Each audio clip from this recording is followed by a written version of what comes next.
Students या जो trainees हैं उनसे मोनोटोनस काम करवाया जाता है। काफी ज्यादा डाइवर्सिफाइड, काफी ज्यादा वर्सटाइल होती है। बैंकिंग कंपनी तो कभी मैन्युफैक्चरिंग कंपनी तो कभी सर्विस सेक्टर की ऑर्डर पे भेजा जाता है। इंडस्ट्री से आर्टिकल कंप्लीट करते हो तो फिर आपके पास फर्म के ऑप्शंस खत्म हो जाते हैं।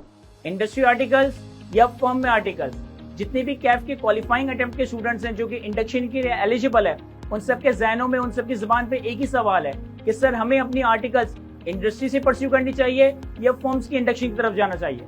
जिस तरह से किसी भी चीज के कुछ फायदे कुछ नुकसान है, इसी तरह से इंडस्ट्री आर्टिकल्स के भी कुछ एडवांटेज और कुछ डिसएडवांटेज है। फॉर एग्जाम्पल, जिस भी इंडस्ट्री से आप अपनी आर्टिकल्स करते हो वहां का एक डिटेल्ड 3-3.5 साल का आप एक्सपीरियंस लेके निकलते हो तो आप उस फील्ड में, आप उस इंडस्ट्री में आगे ग्रो कर सकते हो। लेकिन दूसरी तरफ उसका नुकसान ये है कि इंडस्ट्री में जनरली ये देखा गया है कि स्टूडेंट्स या जो ट्रेनीज हैं उनसे मोनोटोनस काम करवाया जाता है।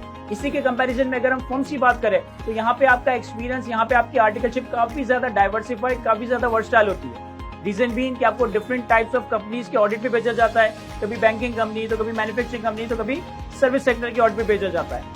सेकंड फायदा है नुकसान, वंस आप इंडस्ट्री से आर्टिकल कंप्लीट करते हो तो फिर आपके पास फर्म के ऑप्शंस खत्म हो जाते हैं। फर्म में आपको बिल्कुल बिगिनर लेवल से स्टार्ट करना पड़ता है। लेकिन अगर आप अपनी आर्टिकल फर्म से परस्यू करते हो तो आर्टिकलशिप के एंड पे आप चाहो तो अपने प्रोफेशनल करियर फर्म में भी बना सकते हो और आप चाहो तो इंडस्ट्री में भी मूव हो सकते हो।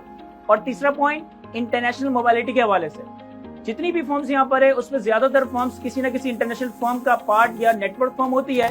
तो फर्म से आर्टिकल करने के बाद इंटरनेशनल मोबिलिटी के ऑप्शंस ओपन रहते हैं, जबकि इसी के कंपैरिजन में अगर आप इंडस्ट्री से आर्टिकल परस्यू करते हो तो इंटरनेशनल मोबिलिटी के ऑप्शंस थोड़े से रिस्ट्रिक्ट होते हैं।